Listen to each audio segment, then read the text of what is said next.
Title: जादुई मछली। एक शाम गंगा नदी के किनारे रहने वाले बुजुर्ग मछुआरे मंगू सिंह अपने जाल को समेट रहे थे। सूरज ढल रहा था और आज का दिन मछली रहित ही बीता था। निराश होकर वो जाल खींचने ही वाले थे कि अचानक जाल में भारीपन महसूस हुआ।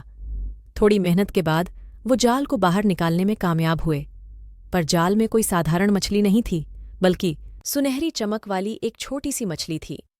उसकी तराजू सूरज की आखिरी किरणों में इंद्रधनुषी रंग बिखेर रही थी। मंगू सिंह अवाक रह गए। उन्होंने इतनी खूबसूरत मछली कभी नहीं देखी थी। तभी मछली बोल उठी, हे मछुआरे, मुझे वापस नदी में छोड़ दो। मैं कोई साधारण मछली नहीं हूं, बल्कि जादुई हूं। तुम्हारी मदद कर सकती हूं। मंगू सिंह चौंक गए। बोलती मछली? उन्हें यकीन नहीं हुआ, पर मछली की खूबसूरती और विनम्र स्वर ने उन्हें मोहित कर लिया। उन्होंने कहा, अच्छा ठीक है, मैं तुम्हें छोड़ देता हूं, पर बदले में तुम मुझे एक वरदान तो दो। मछली मुस्कुराई, तुम्हारी इच्छा पूरी करूंगी, पर याद रखना, लालच मत करना। एक ही इच्छा मांगो। मंगू सिंह थोड़ी देर सोचते रहे। गांव में उनकी गरीबी जगजाहिर थी। उन्हें सोने का महल या ढेर सारा धन मांगने का लालच आया, परंतु उन्होंने सोचा, धन आते ही चला जाता है, मुझे कुछ ऐसा चाहिए जो टिकाऊ हो।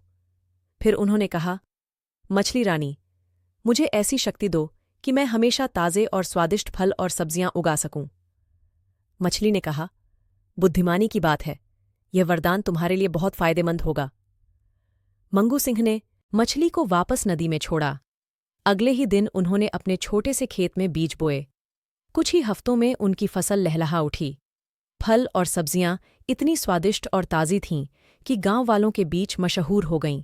जल्द ही मंगू सिंह अमीर किसान बन गए, पर उनकी खुशी सिर्फ धन से नहीं, बल्कि मेहनत से उपजाई ताज़ा फसल से मिलती थी। यह कहानी हमें सिखाती है कि लालच से दूर रहना और संतोष में जीना ज्यादा महत्वपूर्ण है। सही इच्छा चुनकर हम सुखी और समृद्ध जीवन जी सकते हैं।